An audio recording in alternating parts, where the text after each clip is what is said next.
टूटी हुई street lights, सत्ते हुए कचरे की बदबू और पीछे आती एक संदिग्ध कार की आवाज़। आज मैं आपको ले जाऊंगी साल 2004 की उस दहला देने वाली रात में, जहां एक स्टैंड अप कॉमेडियन ने मुझे एक ऐसे जुर्म से बचाया जो आज भी मेरी रूह कांपा देता है।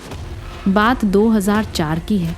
मैं सिर्फ 17 साल की थी, एक नादान गांव की लड़की जो कॉलेज के लिए पहली बार शहर आई थी। एक रात मुझे लगा कि रात के 1:30 बजे अकेले पैदल हॉस्टल जाना बिल्कुल सुरक्षित होगा, जबकि मुझे रास्तों का अंदाज़ा भी नहीं था। जाहिर है मैं भटक गई और शहर के एक बेहद ख़तरनाक इलाके में पहुंच गई। वहाँ की स्ट्रीट लाइटें टूटी हुई थी, हर तरफ कचरा था और जर्जर मकानों के अंदर से चीखने चिल्लाने की आवाज़ें आ रही थीं। सच कहूँ तो वहाँ मैं दिन के उजाले में भी कदम न रखूं। तभी एक कार मेरे पीछे आई और अपनी रफ्तार धीमी कर ली। वे लगभग एक पूरे ब्लॉक तक मेरे साथ साथ चलते रहे। मैंने मुड़कर देखा तो कार में 5 संदिग्ध किस्म के आदमी बैठे थे।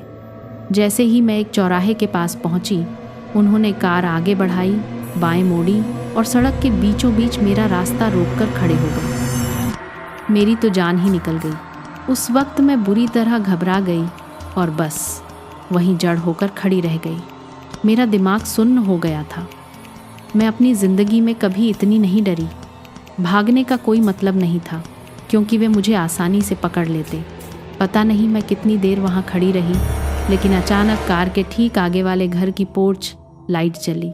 एक आदमी बड़े आराम से कचरे का बैग हाथ में लिए बाहर निकला। उसे देखते ही कार तेजी से वहाँ से भाग निकली। मैं वहीं टूटकर रोने लगी और थर थर कांपने लगी। उस आदमी ने मुझे देखा और मेरी पूरी बात सुनी, जो डर के मारे शायद उसे ठीक से समझ भी नहीं आ रही थी। वह मुझे अंदर ले गया, मुझे सोडा पिलाया और फिर उसने और उसके रूममेट ने मुझे मेरे हॉस्टल तक छोड़ा। वे दोनों बहुत अच्छे इंसान थे। उन्होंने मुझे अपना स्टैंड अप कॉमेडी शो देखने के लिए भी बुलाया, लेकिन उस समय मेरी उम्र कम थी, इसलिए मैं बार जहाँ शो था मैं नहीं जा सकती थी। मैं उनसे फिर कभी नहीं मिली। मुझे उनके नाम भी याद नहीं है, लेकिन मुझे पूरा यकीन है कि अगर उस रात 1 बजे उस इंसान ने कचरा बाहर फेंकने का फैसला न किया होता तो मेरी ज़िंदगी एक बहुत ही भयानक मोड़ ले लेती। बाद में एहसास, मैं पूरी तरह मानती हूँ कि यह मेरी गलती थी और ऐसा करना बेहद बेवकूफ़ी भरा था। मैं बहुत खुशकिस्मत थी और अब मैं वैसी नादान नहीं रही।